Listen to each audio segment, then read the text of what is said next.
I have spent my entire life either at the schoolhouse, on the way to the schoolhouse, or talking about what happens in the schoolhouse. Both my parents were educators, my maternal grandparents were educators, and for the past 40 years, I've done the same thing. And so, needless to say, over those years, I've had a chance to look at education reform from a lot of perspectives. Some of the reforms have been good, some of them have been not so good, and we know why kids drop out. We know why kids don't learn. It's either poverty, low attendance, negative peer influences. We know why. But one of the things that we never discuss or we rarely discuss is the value and importance of human connection, relationships. James Comer says that no significant learning can occur without significant relationship. George Washington Carver says all learning is understanding relationships. Everyone in this room has been affected by a teacher or an adult. For years, I have watched people teach. I've looked at the best and looked at some of the worst.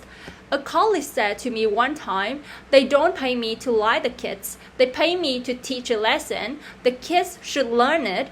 I should teach it. They should learn it. Case closed. Well, I said to her, kids don't learn from people they don't like. She said, it's just a bunch of hooey. And I said to her, well, your year is going to be long and arduous, dear. Needless to say it worse, some people think that you can either have it in you to build a relationship or you don't. I think Stephen Covey had the right idea. He said you ought to just throw in a few simple things like seeking first to understand as opposed to being understood. Simple things like apologizing. You ever thought about that? Tell a kid you're sorry. They instruct. I taught a lesson once on ratios. I'm not real good with math, but I was working on it.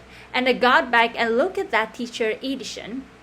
I taught the whole lesson wrong. So I came back to class the last day and I said, look, guys, I need to apologize. I taught the whole lesson wrong. I'm so sorry. They said, that's okay, Miss Pierson. You were so excited, we just let you go. I've had classes that were so low, so academically deficient that I cried. I wonder, how am I going to take this group in 9 months from where they are to where they need to be? And it was difficult. It was awfully hard. How do I raise the self-esteem of a child and his academic achievement at the same time? One year I came up with a bright idea. I told all my students, you were chosen to be in my class because I'm the best teacher and you are the best student. They put all of us together so we could show everybody else how to do it.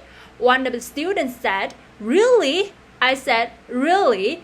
We have to show the other classes how to do it. So when we walk down the hall, people will notice her. So you can't make noise. You just have to strut. And I gave them a saying to say, I am somebody. I was somebody when I came. I be a better somebody when I leave. I am powerful and I am strong. I deserve the education that I get here. I have things to do, people to impress, and places to go. And he said, yeah, you said long enough. It started to be a part of you. And so I gave a quiz, 20 questions. A student missed 18. I put a +2 on his paper and a big smiley face. He said, Miss Pierson, is it an F? I said, yes. He said, then why you put a smiley face? I said, because you are on a roll. You got 2 right. You didn't miss them all. I said,